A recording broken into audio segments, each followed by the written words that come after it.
welcome song. Listen. We are delighted to have you in our presence this glorious day. Glad to have you. You are welcome in this house, and we hope and pray that you will enjoy your stay. You're free to worship. You're free to worship. You're free to praise. You're free to praise. For this is the day the Lord has made. So let us rejoice and be glad in it. We want to serve and take care of you. So make yourself at home. So UBC, let me hear you say this. You're welcome. You're welcome. You're welcome.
Come on, let's give the Lord a hand praise. God bless you.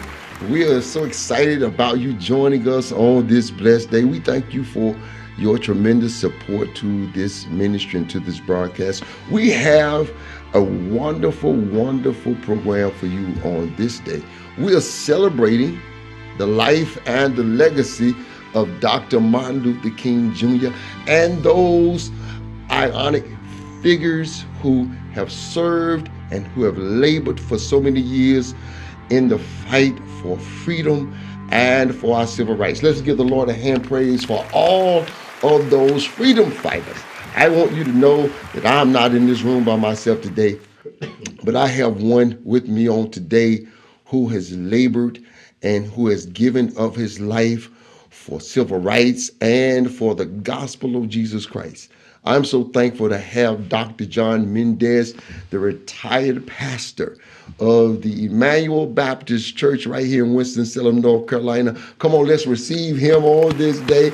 And we're going to be having a major conversation around the life and the legacy of Dr. Martin Luther King Jr. and what we need to be doing today. So I'm going to ask that you would call up a family or friend, a pastor, a church leader, and you want to hear this conversation that we're going to be having about the life and the legacy of Dr. Martin Luther King Jr. How you doing, Dr. Mendez? I'm doing great. Glad to be here with you, Dr. Mack. Man, I'm so glad to have you with us. And I want you to know, man, that every time this time of the year comes around, I'm so reminded of people like yourself who've given of your life to continue to fight for civil rights and stand for justice for those who are in need of that. Tell me now, you actually met Dr. Martin Luther King Jr., is that right? Tell us about that. I went to a great church in Harlem, New York, And my pastor was one of the giants in the country at the time with people like Dr. Sandy Ray, Gardner Taylor, Yes. and that group. He was the older man of them at the time, but he was held in high regard. And Dr. King, in fact, let me go all the way back, when he was in Harlem and was stabbed by a demented woman, the family stayed at the parsonage for a time, and I think they shared between Dr. Sandy Ray's home and the parsonage in Harlem. Dr. Maxwell, Clay Maxwell, was a very close friend of the King family. And growing up, I used to hear Dr. King Sr. and then Dr. King Jr., and we would have long conversations about them. At the time, I didn't realize how much I would really become involved with the work that he was doing. But as I got older, I felt that sense of calling and belonging. And so as a teenager, I was in the midst of all of them because of my closeness to Dr. Maxwell. Yes. And I used to work at his parsonage, clean his house, yes, when I really was reading his books okay, in the library. And I learned what books preachers needed, yeah, to read okay, and to have in their possession. And any time during the day, one of the great preachers would stop by the parsonage to see Dr. Maxwell. And I remember Dr. Taylor coming, and then one day Dr. King showed up, unannounced. Wow. It just happened to be on his way somewhere else. Wow. And then there was Wyatt T. Walker, about 5 blocks up the street. We became good friends when I was 15, serving on a panel one time together. And we were just surrounded at that time. So what I want to talk about is some things that people really didn't know about Dr. King. I was speaking at Clark Atlanta University, and we went over to the library at the center there, and they had a report card of Dr. King there, and I was so amazed to realize that Dr. King made a C in public speaking, and it blew me away that God took this this student who made a C in public speaking and put him all over the world. What people, I want to talk a little bit about some areas that people didn't know of Dr. King, and one of the things that people I think we look over is the fact that King had a strong, disciplined prayer life.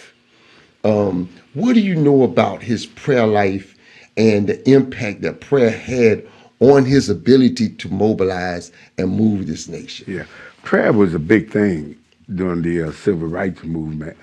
There used to be a joke with Abernathy doing demonstrations when they would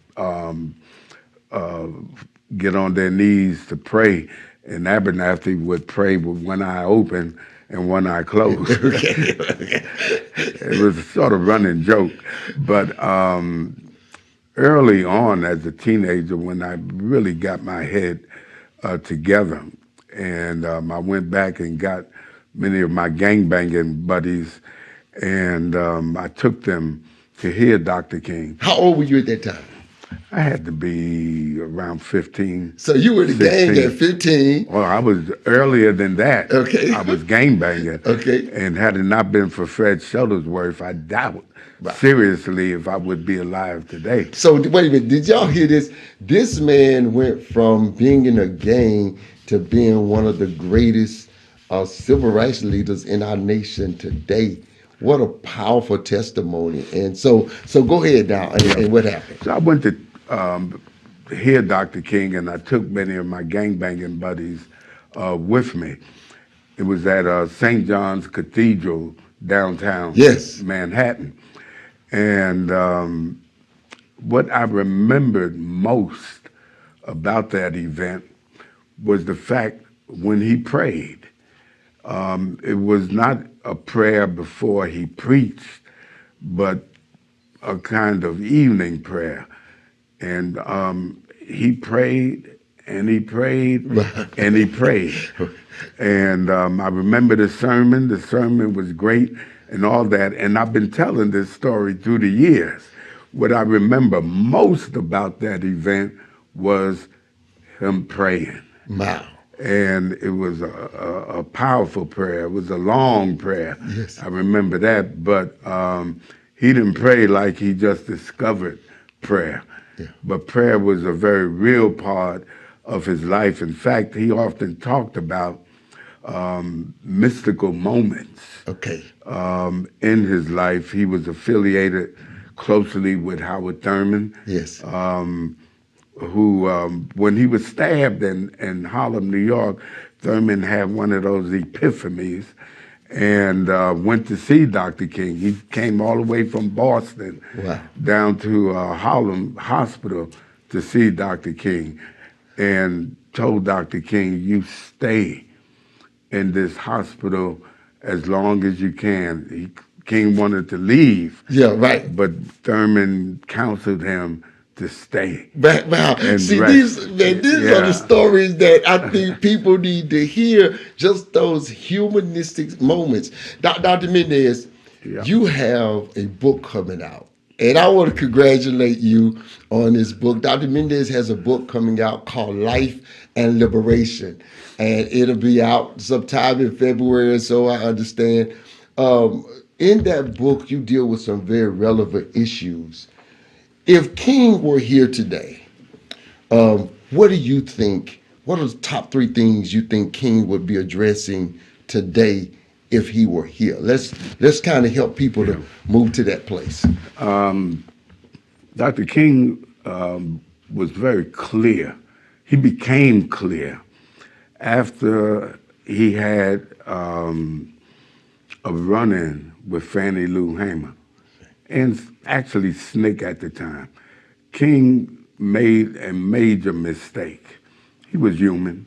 He sided with Johnson, President Johnson, and Senator Eastland of Mississippi against Fannie Lou Hamer. A lot of people don't know this story, but she was respectful, but she got him in private. And up until that point, Dr. King had not really come out against the war in Vietnam, Okay.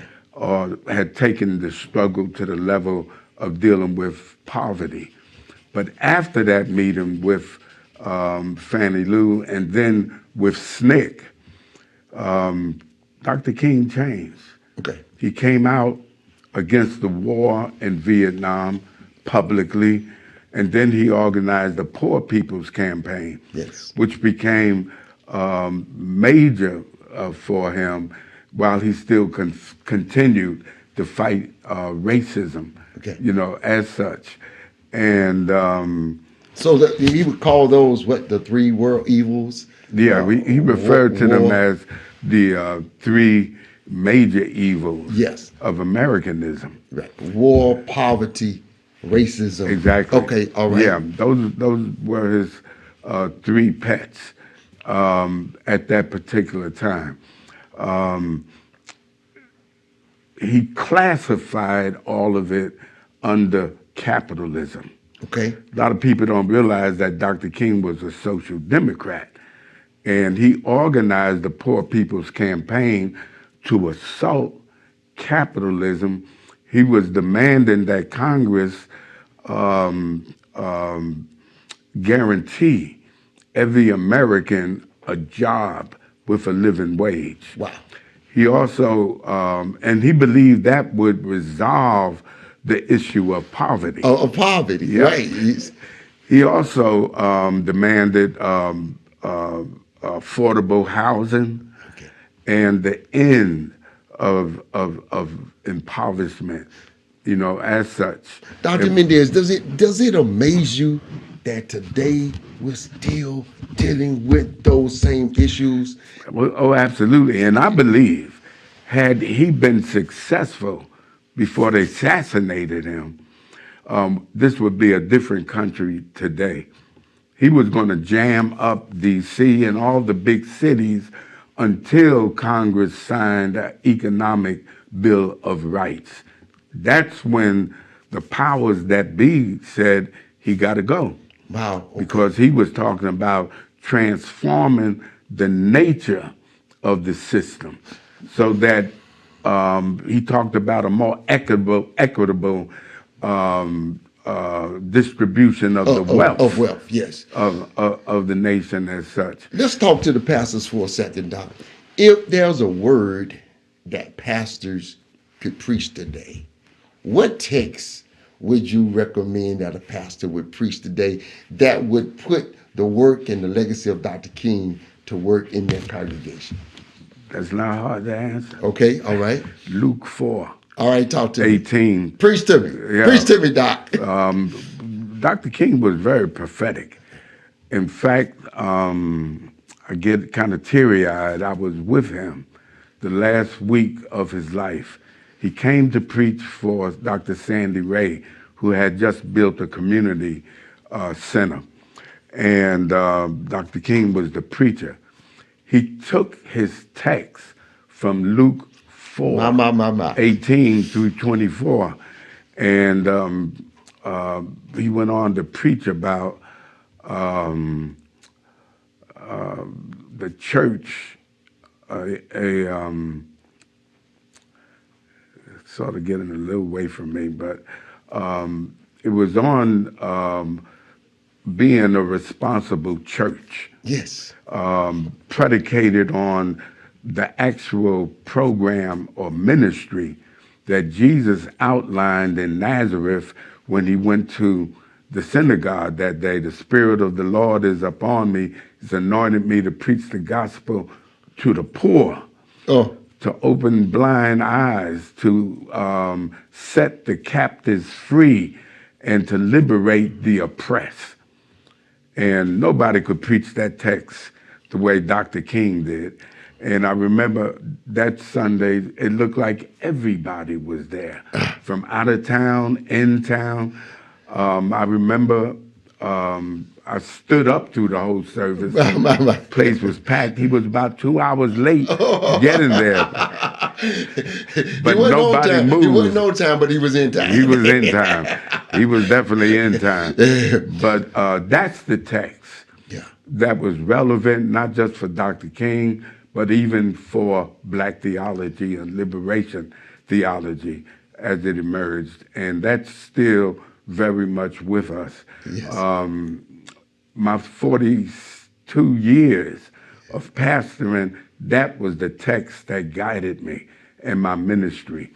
And I knew then that I couldn't be just confined to the four walls of the church, but we were in the midst of a larger community of suffering people, hurting people. And Du Bois, in his book on Dark Waters, insinuates that it's important to know and understand Black suffering.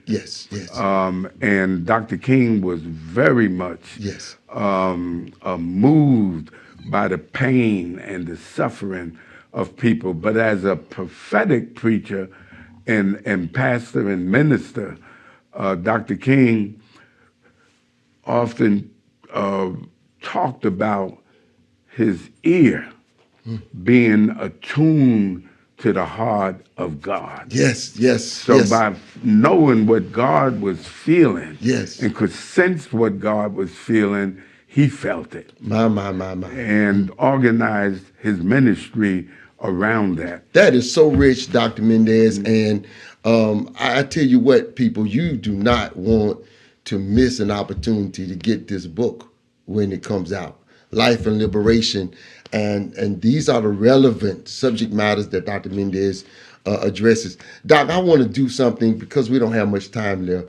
I want to do something. I'm going to just say a phrase and I want you to tell me what you think Dr. King would say about that issue.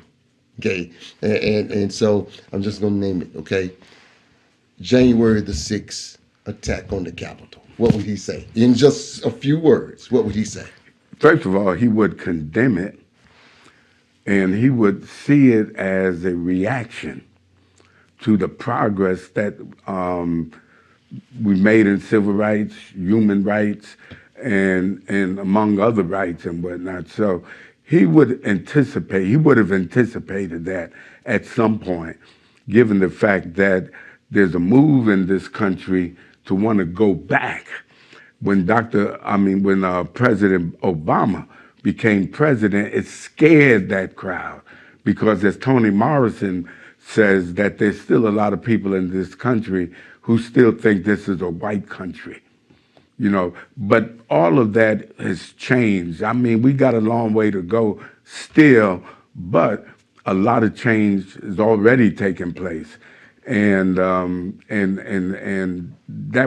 was January 6th was a reaction to the progress that's being made. And there's this fear out there where there are a number of white people who believe that because the numbers may shift, where there's a majority of darker people in the country, and they feel a sense of threat by it. Right. And there's nothing in African American history or the history of people of color that want to dominate. We're talking about a fair share of the pie. All right, let me ask you a question. Young people who are shooting and killing each other over tennis shoes and video games and drugs. What would King say to those young people today? He already had spoken to that. I would refer people to his speech to SCLC when he talked about the crisis in the cities. That's when the riots were going on all over the country.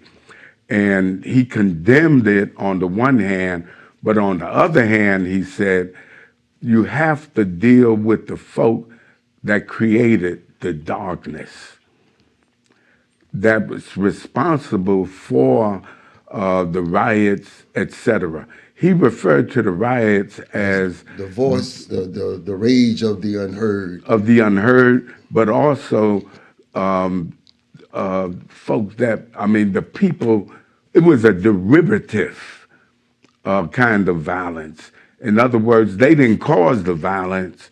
The system caused the violence, and they were, in fact, responding to it. So, but there were at least 5 causes that he identified as it relates to the riots. We don't have time to go through them now, but I would certainly reference people to look up Dr. King's speech on the crisis of our cities. I think it's 67, maybe 68. I want to think maybe 67. What would he say about, how would he celebrate white, black, and brown people coming together today? That was his dream. Okay. That was his dream.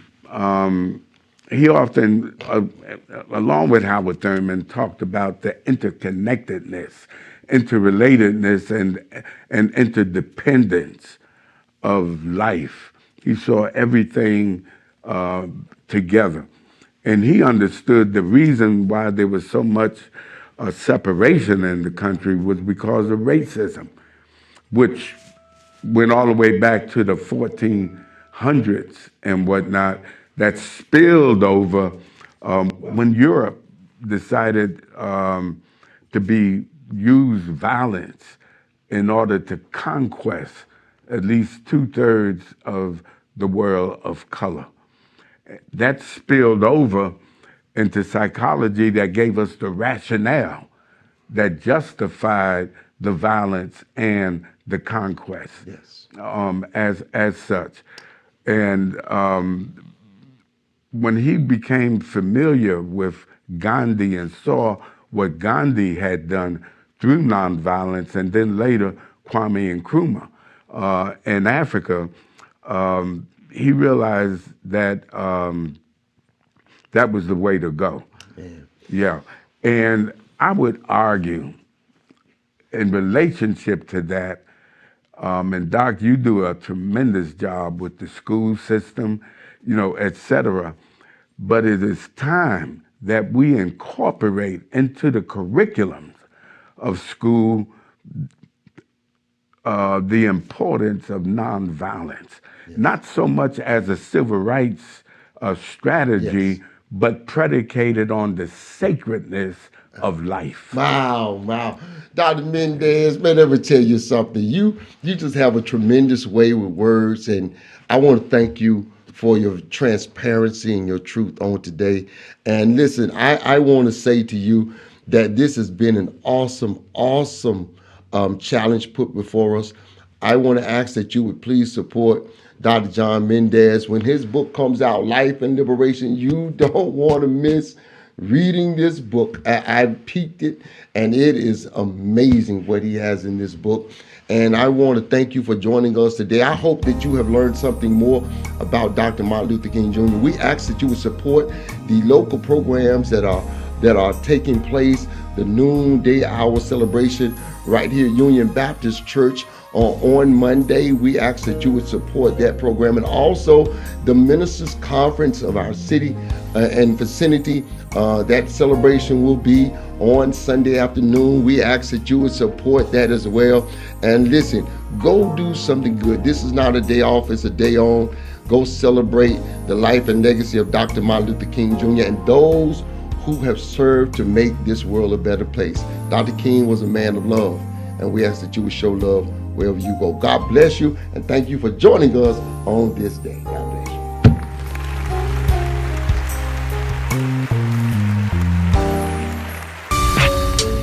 We invite you to make a contribution to the ministry. Through your giving, we reach our community and expand his kingdom. And we recognize the one who gave us everything.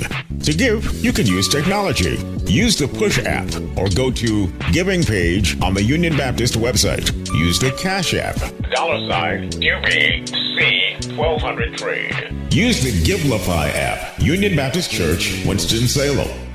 Let us show love through giving.